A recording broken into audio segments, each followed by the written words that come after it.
دا غلط کارونه ته ولې نه پرېږدي؟ ولې باز نه راځي؟ السلام علیکم زما ګرانو مینوالو، زه فیضان ګلستان یو ځل بیا حاضر یم. مینوالو چې څنګه تاسو ته پته ده د پښتو په سندرو باندې یو وخت ډمه د هغه ډانسونه پې کوي، ډېر غلط ډانسونه پې کوي. د هغې نوم تاسو ته ښه پته ده ریشم ګل ده. زه چې نن د چا باره کې خبره کوم هغه یوه ډېره غټه ډانسره ده او د هغې ډانسونه ما صحیح که ډېر غلط ډانسونه کوي، ډېر فحاشي والا ډانسونه کوي. نو زه د ریشم ګل ته دا ویل غواړم، ریشم ګل ته یوه پښتنه ښځه پښتو ژبه وي، هغې نه باوجود ته لګې د پښتنو نوم شرمې لګی، تا له شرم نه درځي؟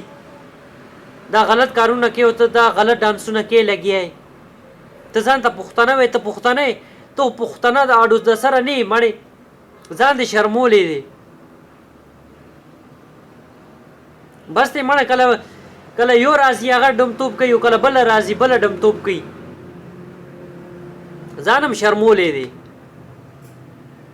دا چې کوم ستا ډانسونه راځي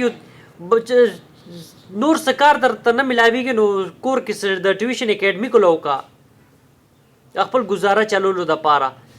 څه داسې ماشومانو ته د قرآن پاک سبق وښایه چې تا ته هم ثواب میلاویږي.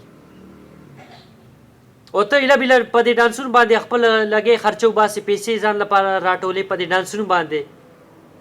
ستا په دې پیسو کې یو ذرم برکت نشته چې څونه ته په ډانسونو باندې ګټې هغې نه زیات تا نه خرچ شي.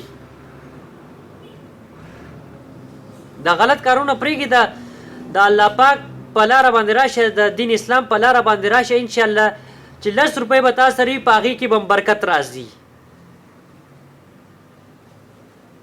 او ته د ورځې د زرونو په حساب باندې پیسې روړې او کور ته څه فایده؟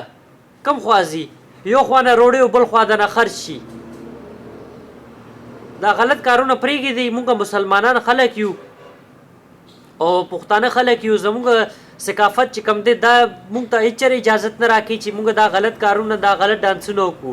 خو زما تا ته دا نصیحت دی ریشم ګل ته غلط کارونه پرېږده، دا تا سره نه جوړېږي. ملګرو چې زما دا ویډیو ستاسو خوښه شوي نو لایک یې کوئ، خپل کمنټ راته راولیکئ. چې کوم ورونو زما چینل نه دی سبسکرایب کړی، اخره کې هغوی ته وایم تاسو زما چینل هم ځان سره سبسکرایب کوئ. والسلام.